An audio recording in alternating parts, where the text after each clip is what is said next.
Gloria a Dios. Un jueves más aquí dispuestos a estudiar la palabra. ¿Cuántos creen que Dios realmente premia el esfuerzo de los que estudian, de los que quieren saber más de Dios? Dios lo hace. Él, cada vez que profundizamos en las Escrituras, abre nuestra mente, nos enseña cosas nuevas. La semana pasada estamos estudiando, como sabéis, la epístola del apóstol Pablo a los Efesios, capítulo 4, nos quedamos en el versículo 22, hablando de la necesidad de despojarnos ¿del qué?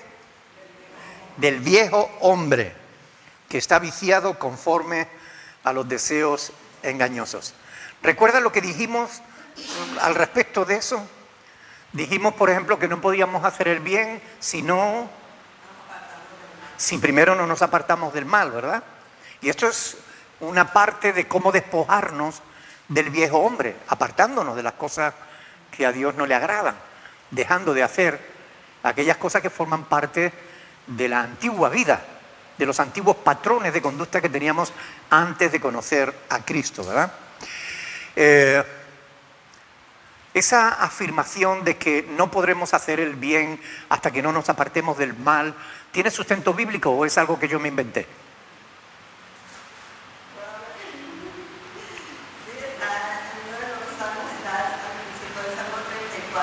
Salmo 34, lo dice claramente en el versículo 14, ¿verdad?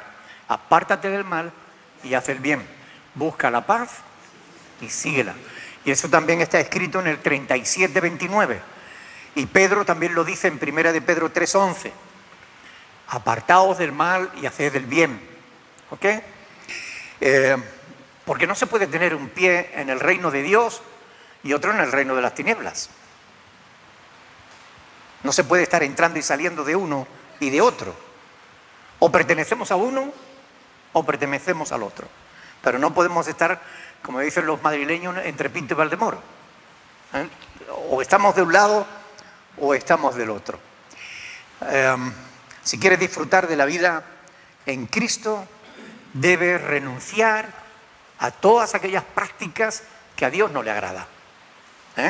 Esto es parte del despojarse del viejo hombre. Es decir, necesitamos tomar una decisión. ¿A qué reino queremos pertenecer? ¿Al reino de las tinieblas o al reino de la luz? Pero tenemos que tomar una decisión, porque hasta que no la tomamos, no tenemos claro hacia dónde nos dirigimos. ¿Realmente queremos formar parte del reino de la luz? Pues entonces tenemos que apartarnos de todo aquello que pertenezca al otro reino, al reino de las tinieblas, ¿verdad? Hay que tomar esa decisión firme y después mantenerla día a día, ¿ok? En este caso, cuando hablamos de esto, de despojarse del viejo hombre que está viciado conforme a los deseos engañosos, algunos estudiosos hablan de la vieja naturaleza. ¿Han oído hablar de la vieja naturaleza? Todo el que lleve algún tiempo en una iglesia cristiana, sea la que sea, oye hablar de la vieja naturaleza, la nueva naturaleza. ¿Ok? Sin embargo, yo quisiera preguntarles, ¿conocen de algún texto bíblico donde esas dos palabras aparezcan juntas? ¿La vieja naturaleza o la nueva naturaleza?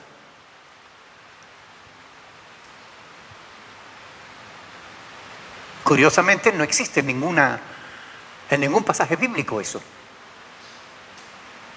Y a mí me sorprendió porque yo quise buscarlo, ¿no? Yo cuando me pongo a estudiar la Biblia, a mí me gusta tirar de los hilos. ¿Y de dónde viene esa enseñanza de la nueva naturaleza, de la vieja naturaleza? Y empecé a buscar en la Biblia y no aparece en la Biblia. Curioso, ¿no? Entonces, sin embargo, todos hemos oído hablar de eso, ¿a que sí? Todos, yo creo que todos.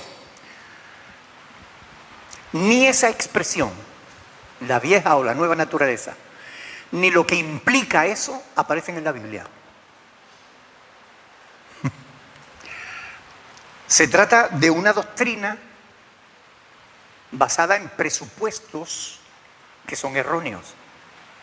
Y nosotros sabemos que cuando una premisa es errónea, la conclusión a la que nos llegue también va a ser errónea, ¿verdad? Por tanto, puesto que dicha expresión no aparece en las Sagradas Escrituras, ni hay ninguna frase que la explique, literalmente hablando, debemos concluir que puede ser una interpretación errónea de algunos pasajes bíblicos. Yo quise saber de dónde viene eso, la naturaleza humana. Cuando nosotros fuimos creados con una naturaleza humana, ¿verdad? A la imagen y semejanza de Dios. Algunos teólogos, y de ahí es de donde viene el problema, dicen que cuando nuestros primeros padres pecaron, se produjo un cambio en la naturaleza. Se habla de la naturaleza caída. ¿Cuántos han oído hablar de eso? La naturaleza caída del hombre. Pero es otra terminología que tampoco aparece en la Biblia. Se dice los ángeles caídos, pero hablamos del hombre, de la naturaleza humana. Hablamos de que la palabra de Dios en Génesis nos muestra la caída del hombre, la caída en pecado, ¿verdad? Lo vemos en Génesis capítulo 3, que a pesar de que Dios le había dicho, mira, puedes hacer lo que quieras, menos esto, el hombre hizo eso, lo que no debía hacer. Cayó el hombre en pecado, pero cambió su naturaleza, se transformó la naturaleza humana. Bueno, esto es lo que está en juego a la hora de meditar en estas cosas, porque si hablamos de despojarnos del viejo hombre, ¿de qué estamos hablando? Para poder entenderlo en profundidad hay que meterse en profundidad. Y ustedes saben que a mí me gusta meterme en profundidad, por eso yo rasco en la Escritura hasta llegar a las cuestiones, ¿no? ¿De qué habla la palabra naturaleza? Cuando hablamos de naturaleza, ¿de qué estamos hablando?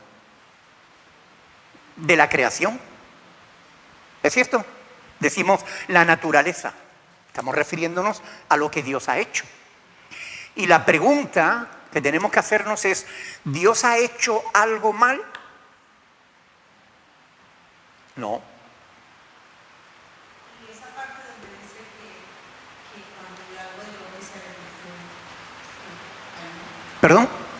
entonces es que no recuerdo bien donde dice que el Señor vio lo que se hizo al hombre y que como que se redujo. Sí, que sintió pesar de haber creado al hombre porque el hombre le desobedeció, ¿no? Hizo justamente lo contrario a lo que le había dicho que debía hacer. Pero Dios no hizo nada malo, el que lo hizo fue el hombre. La cuestión estriba, ¿se produce un cambio de naturaleza por causa del pecado? Aquí es donde nosotros tenemos que investigar. Y cuando nosotros leemos la Biblia, nos damos cuenta de que esa palabra, la naturaleza, realmente no es la naturaleza humana, me refiero, no se le produce en ella ningún cambio, ninguna transformación. Decía, por ejemplo, cuando leemos en Génesis 1:31 que Dios creó toda la cosa, la miró y dijo Dios, he aquí que todo es bueno en gran manera, ¿no? Todo era bueno. Cuando el hombre pecó, no era bueno que el hombre pecara, pero pecó. ¿Eso hizo malo lo que Dios había hecho antes? No.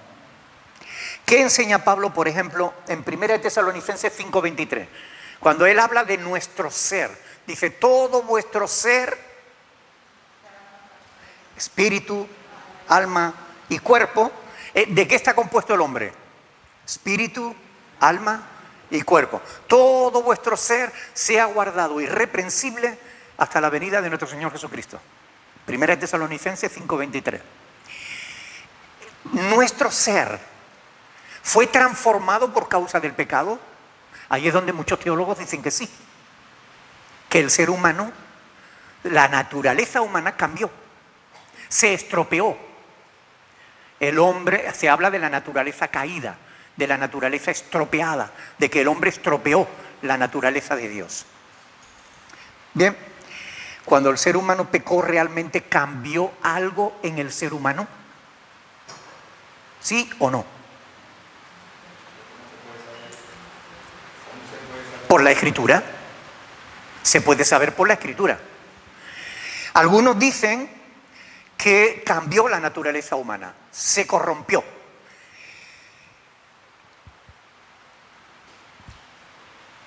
Pero ¿realmente hubo algún cambio en la naturaleza humana? Porque es que nosotros, los seres humanos, hablamos por concepto, por palabras.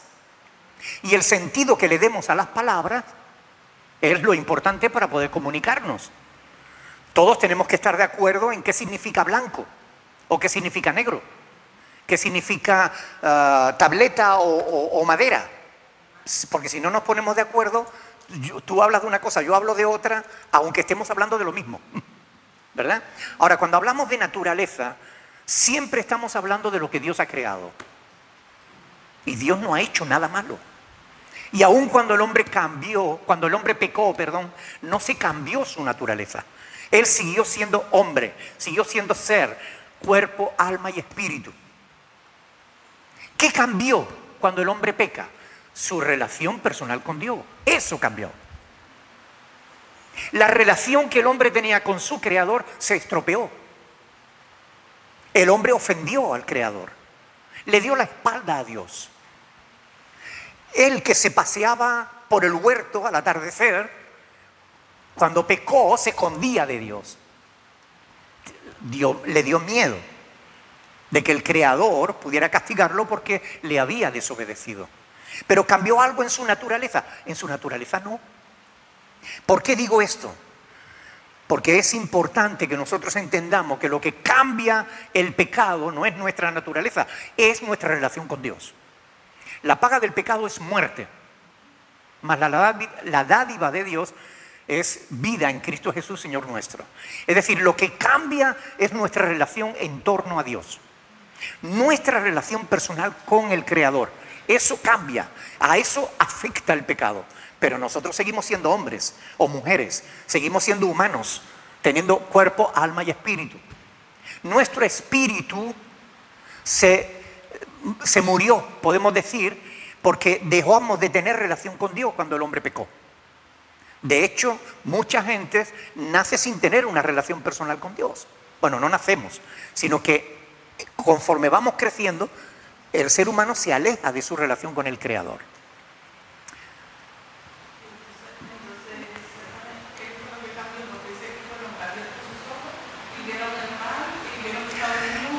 Y el bien, claro, su relación personal con Dios.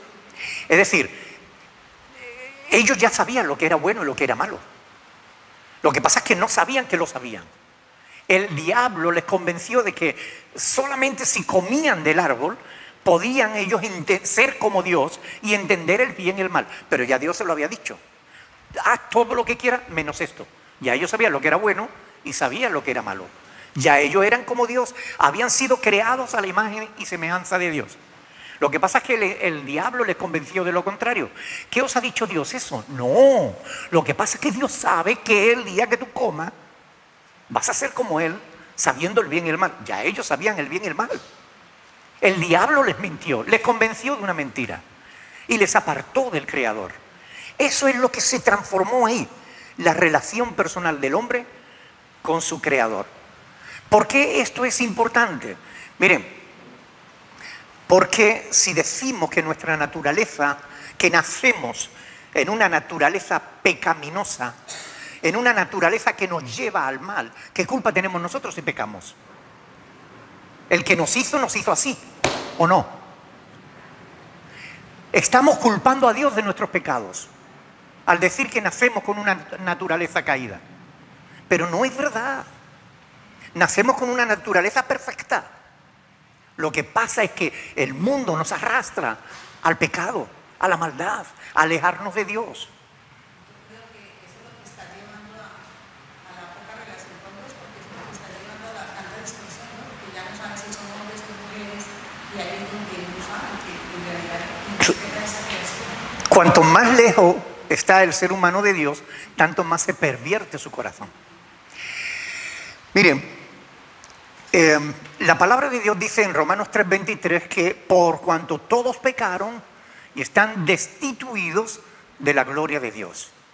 Eso fue lo que cambió. El pecado nos destituyó de la gloria de Dios. Nosotros que fuimos creados para disfrutar de la gloria de Dios, fuimos destituidos de esa gloria por causa del pecado. Pero eso no nos cambió. Seguimos siendo iguales. Del mismo modo,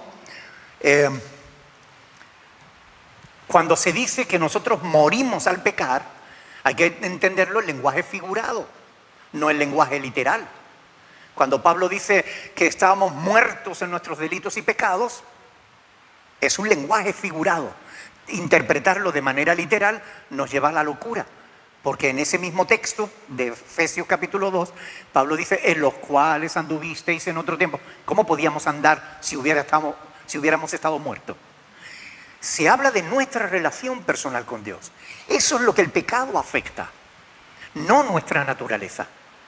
Y les voy a decir por qué esto es importante, porque si nuestra naturaleza es afectada por el pecado, cuando creemos en Cristo, eso también debería afectar nuestra naturaleza, ¿o no? Evidentemente, ¿no? Si el pecado cambia nuestra naturaleza, ¿la santidad no debería cambiar también nuestra naturaleza o el nuevo nacimiento? Ahora vamos a ir parte por parte. Vivíamos como muertos espirituales hasta que conocimos el Evangelio, que nos dio vida espiritual. La literal ya la teníamos. Ya estábamos vivos. Si voy un poco rápido me lo dicen, si voy más lento, pero quiero que entiendan bien esto. A pesar de ser nuevas criaturas espirituales, si el apóstol Pablo nos insiste en que tenemos que desvestirnos del viejo hombre, ¿se lo está diciendo a creyentes o a incrédulos? A creyentes. Y les está diciendo despojaos del viejo hombre. Si fuéramos nuevas criaturas de manera literal, vamos a tomar 2 de Corintios 5:17. El que está en Cristo, nueva criatura es. Las cosas viejas pasaron y aquí todas son hechas nuevas. Eso, que es una doctrina fundamental, es decir, es una enseñanza espiritual, podemos entenderlo literalmente. Somos una nueva creación, así yo lo entendía, que éramos una nueva creación. Hasta que he empezado a estudiar este tema en más profundidad.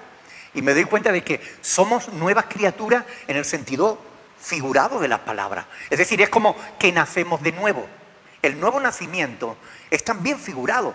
No es que, como Nicodemo le dijo a Jesús, como un hombre viejo puede entrar en el vientre de su madre y volver a nacer. No, es algo espiritual. Es un lenguaje figurado que guarda una enseñanza espiritual. ¿Qué enseñanza espiritual encierra el nuevo nacimiento? Que cuando creemos en Cristo, empezamos una vida distinta a la que antes teníamos. ¿Ok? ¿Eso lo entendemos o no? Hay una nueva vida en Cristo. Las cosas viejas pasaron, todas son hechas nuevas. Pero cuando Pablo dice, las cosas viejas pasaron, tenemos que preguntarnos, ¿del todo? Si pasaron del todo, ¿por qué tenemos que despojarnos todavía del viejo hombre? ¿No será que está expresando el ideal? Lo que es ideal, que las cosas viejas queden detrás y que todas sean hechas nuevas. Pero ¿realmente sucede de manera literal eso? Si sucediera que cuando creemos en Cristo somos nuevas criaturas, entonces, ¿a qué vendrían todas estas advertencias que encontramos en el Nuevo Testamento? A despojarnos de la ira, de los deseos engañosos de la vida, a desprendernos de todo lo que no agrada a Dios. Se supone que ya seríamos nuevas criaturas y estaríamos por encima del pecado. Esas cosas no nos afectarían. Si fuéramos realmente, literalmente, una nueva creación, una nueva criatura, creado en Dios en justicia y santidad de la verdad. Sí, ese es el ideal. Hacia eso vamos. Ahora, eso se va a cumplir cuando ya estemos con Cristo, cuando Cristo venga y seamos transformados, y ahí sí ya se cumplió que ya somos la nueva criatura total. Pero Pero hasta entonces estamos en un proceso mediante el cual tenemos que colaborar con el Espíritu Santo para que nuestra vida siga siendo transformada de día en día, de gloria en gloria. Porque es un proceso, no es algo que ocurre así, en un segundo. Creí y ya estoy por encima de la tentación. Creí y ya el pecado no me afecta. Creí y soy una nueva criatura, tan nueva que mi naturaleza ha cambiado. Miren, vamos a ver. Un gran predicador mexicano que se llama Armando Alducín, digo gran predicador, que era gran predicador. Mientras predicó la palabra de Dios era un fantástico predicador. Un hombre estudiado, un hombre que habla perfectamente bien, que expresa la palabra fantástica. Expresaba hasta el día que se montó en el caballo de la imaginación y galopó sin rumbo fijo hacia el horizonte y se perdió. En el momento en que él empezó a hablar de cosas que no están en la Biblia, ya perdió toda su credibilidad. Armando Alducín dice, por ejemplo, que cuando Adán y Eva pecaron, se produjo una caída en su naturaleza, de tal manera que hubo un cambio genético en el hombre, en el ser humano. ¿Dice la Biblia algo al respecto de eso? No. ¿La ciencia puede demostrar eso? No. Si hubiera un cambio genético cuando el hombre peca, ¿no debería producirse otro cambio genético cuando el hombre le entrega su vida a Cristo? ¿Verdad? Ahora, ¿hay alguien que haya podido demostrar que cuando una persona le abre su vida a Cristo cambia su genética? No. Es que eso es una patraña que no tiene ni pies ni cabeza. ¿De dónde viene todo eso?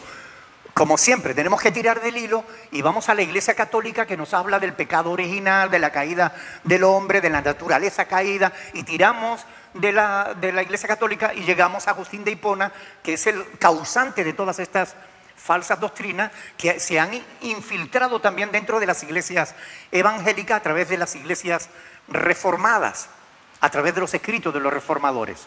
Pero no tiene fundamento bíblico. Y ahí es donde tenemos que estar con los ojos abiertos para ver que no debemos interpretar la Biblia a la luz de lo que nos han enseñado, sino a la luz de lo que realmente dice la Biblia. Y hay muchísimas doctrinas que las creemos y no tienen fundamento bíblico. Por eso hay que estar alerta cuando leemos la Escritura. Fíjense, yo llevo 40 años estudiando la Biblia y todavía estoy descubriendo cosas. Cada día sigo aprendiendo de la palabra de Dios. Por eso yo les animo, estudien la Escritura, no se desanimen. Miren, por ejemplo, cuando Pablo dice en Gálatas capítulo 5, 16, andad en el Espíritu, no satisfagáis de los deseos de la carne, porque los deseos de la carne se oponen a los deseos del Espíritu, y estos se oponen entre sí para que no hagáis lo que quisierais. ¿Qué sentido tendría esa advertencia, esa exhortación de Pablo si somos nuevas criaturas? Si fuéramos nuevas criaturas, con una naturaleza diferente, ya el pecado no nos afectaría. Estaríamos por encima del pecado. Pero no es así. Todas estas exhortaciones que encontramos en las epístolas de Pablo nos hacen ver que aunque creemos en Cristo, aún sigue habiendo dentro de nosotros una inclinación al pecado. ¿Es verdad o no? Yo no se lo voy a decir a nadie. Se lo prometo, yo no se lo digo a nadie. Pero, ¿verdad que incluso después de ser cristianos, más de uno habéis pecado? Yo no se lo voy a decir a nadie. ¿Hay alguien que después de haberle entregado su vida a Cristo, jamás haya vuelto a pecar? Que levante la mano y verán un mentiroso. No lo digo yo, lo dice el apóstol Juan. Primera de Juan, capítulo 1, versículo 8. Si decimos que no tenemos pecados, nos engañamos a nosotros mismos y la verdad no está en nosotros. Pero miren, yo quiero que vengan conmigo a Primera de Juan porque es que no tiene desperdicio. Primera de Juan, capítulo 1. Leamos el versículo 6. Escuchen bien. Si decimos que tenemos comunión con Él, con Cristo, y andamos en tiniebla, ¿qué dice? Mentimos. Y no practicamos la verdad. Pero si andamos en luz, como Él está en luz, tenemos comunión unos con otros, y la sangre de Jesucristo, su Hijo, nos limpia de todo pecado. Amén. ¿Cuántos creen esto? Yo lo creo. La sangre de Cristo te ha limpiado de tus pecados. A mí sí. Yo me arrepentí de mis pecados, le pedí perdón a Dios y sé que la sangre de Cristo me limpia de todo pecado. Ahora, ¿significa eso que ya nunca más vas a pecar? Eso quisiéramos. Yo quisiera que al creer en Cristo, mi naturaleza hubiera cambiado y pudiera estar por encima del pecado. Que la tentación no me afectase. Yo lo quisiera. Oro a Dios, Señor, que no caiga en pecado, que no te ofenda. Quisiera no ofender a Dios, quisiera no caer jamás. Pero tengo que reconocer que a veces he pecado. Esta es la realidad.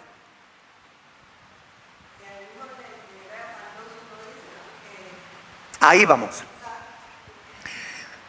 Fíjense que hablándonos de que la sangre de Jesucristo, su Hijo, nos limpia de todo pecado, inmediatamente viene a decirnos eso, que si decimos que no tenemos pecado, nos engañamos a nosotros mismos y la verdad no está en nosotros. Hacer una pregunta. Lo que pasa es que yo vengo de mis hermanas, pues yo he aprendido así muchas cosas de la palabra, ¿no? Porque cuando estaba en Colombia pues tenía otras cosas, ¿no? Entonces cuando yo hablo con mis hermanas, que todavía aquí mi mayor a veces se ve, un día me llaman, se asustan de algo y me dicen, hay poder en la sangre de Cristo. Pero si la sangre de Cristo limpia todo pecado, no sirve para pronto cuando ellas están asustadas decir hay poder en la sangre de Cristo. Bueno, tú sabes que yo prediqué un día sobre ese tema y en la página web hay un sermón titulado La sangre de Cristo tiene poder. ¿Ok? Le puedes aconsejar a tu hermana que lo vea, porque ahí explicamos que el poder de la sangre de Cristo es que nos limpia de todo pecado. No sirve para proteger la casa, ni para proteger a nuestros hijos, ni para proteger nuestro coche, que algunos dicen, que te cubro con la sangre de Cristo, ¿no? Son cuñas del paganismo metida dentro de la iglesia, cuñas de la brujería que cree en el poder de las palabras y se introducen como si fueran doctrinas cristianas sin serlo. ¿Ok? Pero volviendo al tema, miren, después de decirnos que la sangre de Cristo nos limpia de todo pecado, nos dice que si decimos que no tenemos pecado, nos engañamos a nosotros mismos y la verdad no está en nosotros. Lo cual el apóstol Juan nos está diciendo, miren, ustedes han sido perdonados en Cristo, pero ojo, no sigan pecando. ¿Vale? Porque gracias a Dios tenemos el versículo siguiente, que nos dice que si pecamos y confesamos nuestros pecados, Él es fiel y justo para perdonarnos nuestros pecados y limpiarnos de toda maldad. Pero el capítulo 2, verso 1, que era el que Estelita quería decir, dice ahí, hijitos míos, estas cosas os escribo para que no pequéis. Esa es la voluntad de Dios, ¿sí o no? Y es también nuestra voluntad, ¿verdad? Nuestra voluntad es no pecar, es estar por encima del pecado. Pero la verdad es que no lo estamos. La verdad es que todavía fallamos. Hijitos míos, estas cosas os escribo para que no pequéis. Pero si alguno hubiere pecado, Juan da por sentado que vamos a pecar. Abogado tenemos para con el Padre, a Jesucristo el justo. Y Él es la propiciación por nuestro pecado, y no solamente por los nuestros, sino también por los de todo el mundo. Por eso, miren, si se produjera un auténtico cambio de naturaleza, cuando el ser humano peca, también se produciría un cambio de naturaleza cuando el ser humano cree. Y eso no ocurre. Es más, ¿saben lo que a mí me convenció de que eso no es cierto? De la naturaleza caída. ¿Saben lo que me convenció? Un pasaje que hay en las Escrituras y que hablando el martes con los hermanos de Colombia, en la videoconferencia que tengo con ellos. Por cierto, quiero darle saludos desde aquí a Raúl, que está siempre ahí al pie del cañón. Mire, Hebreos, capítulo 4, versículo 15. Estudiando este texto, me di cuenta de algo importante. Fíjense cómo obra Dios, ¿no? Porque aquí se está hablando del Señor Jesús.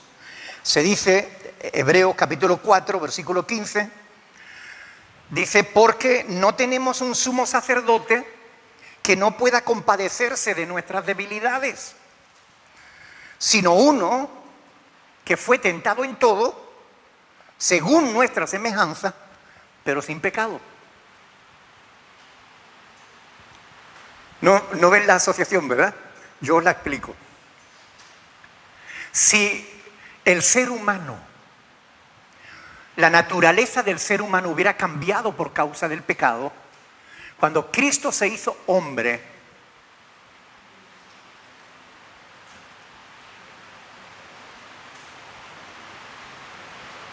¿estuvo Cristo por encima de la tentación? No. Fue tentado en todo, según nuestra semejanza. Mire, hermanos, cuando tú crees en Cristo, lo que cambia es tu relación con Dios. Antes estabas lejos, eras enemigo de Dios y ahora te has reconciliado con Dios. Pero sigues expuesto al pecado.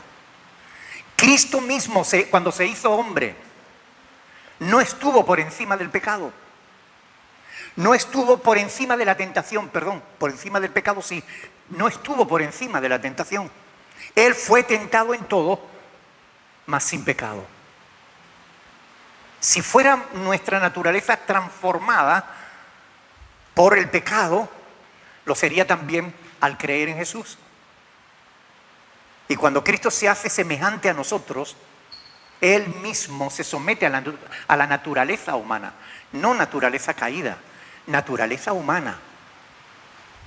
Pero una naturaleza que Él nos dice claramente que es una naturaleza que Dios creó y la hizo bien.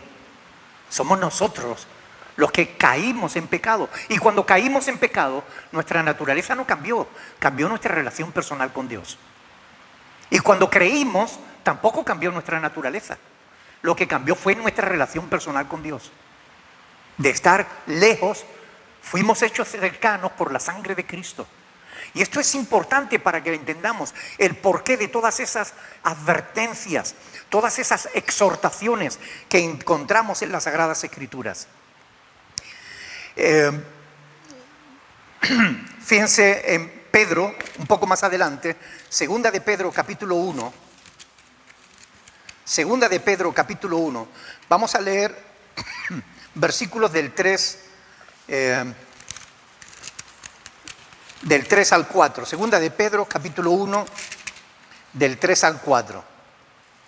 Mire, como todas las cosas que pertenecen a la vida y a la piedad nos han sido dadas por su divino poder, mediante el conocimiento de aquel que nos llamó por su gloria y excelencia, por medio de las cuales nos ha dado preciosas y grandísimas promesas, para que por ellas llegaseis a ser participantes de la naturaleza divina, habiendo huido de la corrupción que hay en el mundo a causa de la concupiscencia. Mire, aquí está, oiga, para que llegaseis a ser participantes de la naturaleza divina, ¿ves? Algunos dicen, aquí está, cuando creemos somos hechos participantes de la naturaleza divina. ¿Sí o no? No, nos está hablando de una promesa, para que llegásemos a ser. ¿Y cuándo llegaremos a ser? Es importante sigamos leyendo. Versículo 5. Vosotros también, poniendo toda diligencia por esto mismo, añadid a vuestra fe virtud. A la virtud, ¿por qué tenemos que hacer esto? ¿No somos nueva criatura y todas las cosas pasaron y todas son hechas nuevas? Miren, vamos a ser transformados, sí Señor. Vamos a ser transformados cuando Cristo venga. ¿Ok? Pero mientras tanto, tenemos que estar añadiendo, en este proceso de vida cristiana, añadiendo a nuestra fe virtud, la virtud conocimiento, al conocimiento dominio propio, al dominio propio paciencia, a la paciencia piedad. Es decir, es un proceso en el que tú y yo tenemos que colaborar con el Espíritu Santo. Él nos transforma en la medida en la que nosotros le vamos obedeciendo. Él nos muestra el camino, a nosotros nos corresponde andarlo. ¿Entienden la cuestión? Ay, no, mire hermano, es más fácil decir, no, cuando tú crees en Cristo, el Espíritu Santo te hace una nueva criatura, ya está todo hecho.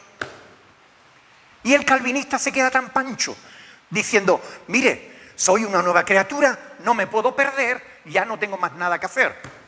La obra la hizo Dios, así, en un abrir y cerrar de ojos, ya soy una nueva naturaleza, ya no tengo nada que ver con la vieja vida. Pero después cuando tú miras la vida de ese calvinista, te das cuenta de que sigue pecando. Y si sigue pecando, es que todavía no es una nueva criatura. No es.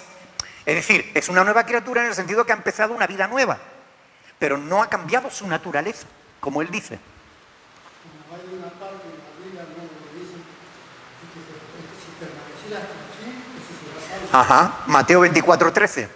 Claro. La vida cristiana, hermanos, es que es lo que yo quiero que ustedes entiendan. La salvación no es el fin, sino el principio de la vida cristiana. La salvación, cuando creemos, no hemos llegado a la meta, hemos empezado a andar el camino. La meta llegará cuando estemos con el Señor. Vengan conmigo a otro pasaje de las Escrituras, porque miren, es importante, en este que estábamos leyendo dice, en este de Pedro dice, porque de esta manera, es decir, añadiendo a vuestra fe, virtud, etcétera, etcétera, dice, porque de esta manera os será otorgada, será, es pasado, presente, futuro, o será futuro, ¿verdad? O sea que no está hablando de ahora. Os será otorgada amplia y generosa entrada en el reino eterno de nuestro Señor y Salvador Jesucristo. Esto es lo que dice la palabra, ¿no? Ahora vayamos a otro pasaje de las Escrituras en Primera de Corintios, capítulo 15, que lo leíamos el domingo en el sermón sobre la ciudad celestial, ¿verdad? Ahí, 1 Corintios capítulo 15, versículo 51, dice, aquí os digo un misterio. No todos dormiremos, no todos moriremos, ¿ok? Pero todos seremos transformados. Miren, escuchen bien, va a haber una transformación. Nuestra naturaleza va a ser transformada. En un momento, en un abrir y cerrar de ojos. ¿Pero cuándo será? A la final trompeta. Porque se tocará la trompeta y los muertos en Cristo resucitarán primero. Y nosotros seremos transformados. ¿Por qué? Porque es necesario que esto corruptible se vista de incorrupción y esto mortal se vista de inmortalidad. ¿Ok? Es necesario para que podamos vivir con el Señor por toda la eternidad. Pero no es necesaria esa transformación aquí. Nuestra naturaleza no va a ser cambiada aquí para vivir la vida cristiana sin problemas. Eso es falso. No hay una vida cristiana sin problemas. La vida cristiana está plagada, Jesús lo dijo, en el mundo tendréis aflicción. Es así. Miren, el teólogo pastor y teólogo José María Martínez, en su libro Fundamentos de la Fe Cristiana, en la página 253 dice lo siguiente, hablando del nuevo nacimiento y tal, ¿no? Dice, esa novedad de vida no significa, sin embargo, que el renacido espiritualmente en el renacido espiritualmente se haya alterado la sustancia del alma. No es así. La personalidad en sí misma, la conciencia de identidad no cambia, mucho menos desaparece. Subsiste el individuo con sus anteriores peculiaridades temperamentales y con su código genético intacto. Después añade, lo que cambia es que mediante el nuevo nacimiento El Espíritu Santo crea en el creyente una disposición interior nueva, con nuevas percepciones, nuevos anhelos y una orientación espiritual radicalmente nueva. En virtud de esa disposición, el creyente se vuelve de espalda al pecado para mirar a Dios. Ahora, ¿notan la diferencia entre esta enseñanza de José María Martínez y la que enseña Armando Alducín?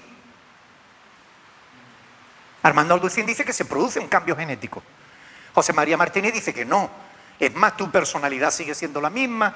Todo eso, lo que pasa es que por tener al Espíritu Santo en tu vida, ahora se produce un cambio en tu interior que ya no te sientes a gusto con el pecado. Cada vez que pecas, te sientes mal, incómodo, ya no quieres mirar el pecado, quieres mirar a Dios. Se produce un cambio, es cierto, pero no un cambio de naturaleza. Seguimos siendo los mismos. La carne sigue siendo carne. Los huesos siguen siendo huesos. Incluso el que tiene mal carácter sigue teniendo mal carácter. Pero tiene que empezar su transformación, porque la palabra de Dios dice: no os conforméis a este siglo, ¿verdad? Sino transformaos por medio de la renovación de vuestro entendimiento. Pablo insiste: quítense de vosotros toda ira, toda gritería, toda maledicencia. ¿Por qué le dice eso a los creyentes si ya son nuevas criaturas? Pues porque esas nuevas criaturas todavía arrastran parte de ese viejo hombre que está viciado con los deseos engañosos. ¿Lo entienden o no? Pero tenemos que despojarnos de eso. No es un cambio de naturaleza que Dios tenga que hacer tocándote con una varita mágica. No, es un proceso en el que Dios está involucrado por medio del Espíritu Santo. Él quiere cambiarte cada día, pero tú tienes que involucrarte también en oírlo y obedecerlo. Por eso Pablo dice: no andéis en la carne, andad en el Espíritu y no satisfagáis los deseos de la carne. ¿Qué es andar en el Espíritu? Oyendo y obedeciendo a Dios. Es importante eso, que lo entendamos, porque no se produce un cambio de naturaleza. Se produce un cambio en nuestra relación con Dios. Y se produce un cambio interno en el que aprendemos a desear el bien y no el mal. Pero aún deseando el bien, lean Romanos 7 y verán que Pablo habla de esa lucha que se fomenta en el corazón del creyente cuando se entrega a Cristo. ¿Qué me pasa?, dice Pablo, que no hago el bien que quiero, sino el mal que no quiero. Esa lucha la hemos experimentado todos los cristianos y la seguimos experimentando en cierta medida, cada vez menos, pero la seguimos experimentando. ¿Es verdad o no? ¿Seguimos teniendo lucha con la tentación, sí o no? Claro que sí. Esa es una realidad. Y creer otra cosa es engañarnos a nosotros mismos. Y tenemos que tener cuidado con eso. Es la palabra la que nos muestra la verdad de todas las cosas. La exhortación a despojarnos del viejo hombre es una clara demostración de que nuestra naturaleza no cambió, de que el viejo hombre sigue estando ahí y que tenemos que seguir dominándolo, seguir despojándonos de él. No ha desaparecido. Cambió nuestra relación con Dios. Romanos 5, del 10 al 11, Pablo lo dice: éramos enemigos y ahora hemos sido reconciliados. Y eso es lo que cambia. Pero seguimos en la batalla. Seguimos en la lucha. Y es una lucha que tenemos que entender, si no la vamos a perder. Si no entendemos que el peor enemigo no es el diablo ni el mundo, el peor enemigo somos nosotros mismos. Si no entendemos eso, vamos a estar echando la culpa al diablo, vamos a estar echando la culpa al vecino, pero no vamos a ser responsables con nosotros mismos. La culpa es del pastor. No, el enemigo está dentro de nosotros mismos. El pastor también tiene un enemigo que se llama Nicolás y que tiene que estar dominando continuamente. de manera práctica, lo que eso significa es que tenemos que ser conscientes de que día tras día tenemos que ponernos de acuerdo con Dios si queremos vencer en esa batalla. Tenemos que ponernos de acuerdo con Dios. ¿En qué? Bueno, en lo que es bueno o en lo que es malo. En lo que nos conviene o en lo que no nos conviene. En eso tenemos que ponernos de acuerdo con Dios. Porque a veces queremos imponerle a Dios nuestra voluntad en vez de aceptar la voluntad de Dios para nuestra vida. Esta es la realidad. Dios dice que algo no nos conviene y nosotros ponemos justificación. Sí, pero es que... No, pero es...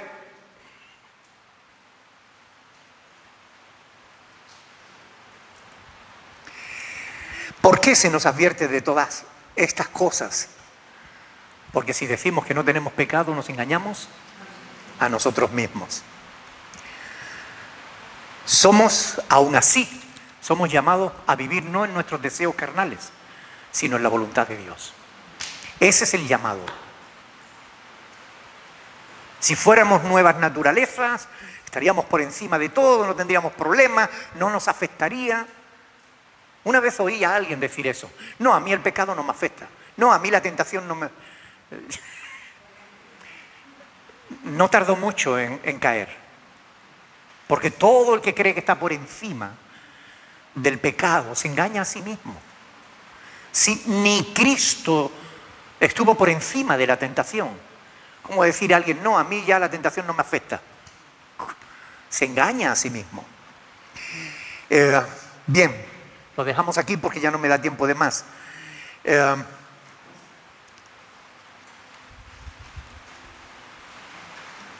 Miren, un último versículo y con esto termino.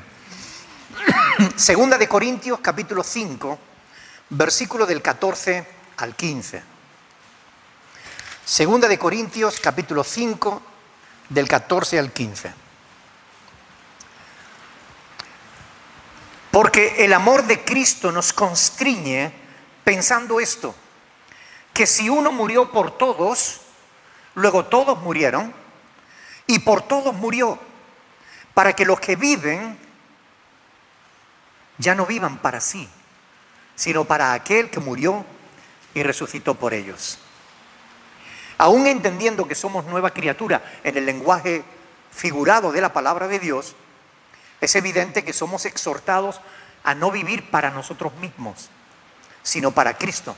Si Pablo estuviese usando un lenguaje literal, no hubiera usado la palabra ya no vivan para sí. Diría ya no viven para sí, pero no. Todavía hay ese peligro, ¿es verdad o no? ¿Existe el peligro de que el cristiano siga tomando decisiones para él en vez de para Dios? Existe ese peligro. De manera que cuando la Biblia habla del viejo o del nuevo hombre, lo está haciendo en un sentido figurado de la palabra. Está hablando de que hay cosas en nuestra vida que perduran a pesar de haber creído en Cristo, a pesar de llevar tiempo en el Señor, a pesar de tener conocimiento de la verdad. Todavía hay cosas que perduran en nosotros y que tenemos que deshacernos de ellas. Pero para poder deshacernos de ellas tenemos que ser conscientes de que están en nuestra vida. Tenemos que ser conscientes de que estamos expuestos a esas tentaciones. Tenemos que ser conscientes que es nuestra responsabilidad. No podemos cruzarnos de brazos y decir, yo estoy esperando que Dios me cambie, que Dios me dé una nueva naturaleza. Mire, eso ocurrirá cuando Cristo venga. Nos transformará, nuestra naturaleza cambiará, lo corruptible se volverá incorruptible para que podamos vivir con el Señor. Pero hasta entonces nos toca estar alerta contra nosotros mismos. Alerta contra cualquier tentación, alerta contra volver atrás, alerta contra la vieja vida, los viejos patrones de conducta, alerta porque no somos una naturaleza diferente, seguimos siendo de carne y el espíritu a la verdad está dispuesto, pero la carne es débil. Amén. Pues oremos al Señor y pidámosle que Él nos ayude a entender su palabra y que nos ayude también a profundizar cada día más en ella para que de verdad podamos entenderla y practicarla. Vamos a ponernos de pie y oramos al Señor. Yo sé que a veces le hago calentar la cabeza, pero quiero que piensen en estas cosas, que no lean solamente la Biblia, sino que traten de meditarla, de profundizar en ella. Alguien, por favor, ore y que le pida al Señor que nos ayude, no solo a entender la palabra, sino a ponerla por obra. Adelante, hermanos. Señor, yo te doy muchísimas gracias por la palabra que me das, Señor, porque estás interesado en que nosotros podamos entender y conocerte un poco más, conocer sobre cómo poder llevar a nuestra vida cristiana. Yo te ruego, Dios, que nos ayudes a practicar la identidad. Sabemos que no podemos estar por encima del pecado ni por encima de las tentaciones, pero ayúdanos, Dios, por favor, yo te lo ruego, para que podamos enfrentarnos con éxito, acercándonos más a ti. Sí, Señor. Te ruego, Dios, que nos dé ese ánimo que necesitamos para dejarla. Amén. Llévanos con tu paz y bendición a donde quiera que vayamos. En el nombre de Jesús. Amén. Amén. Recuerden, hermanos.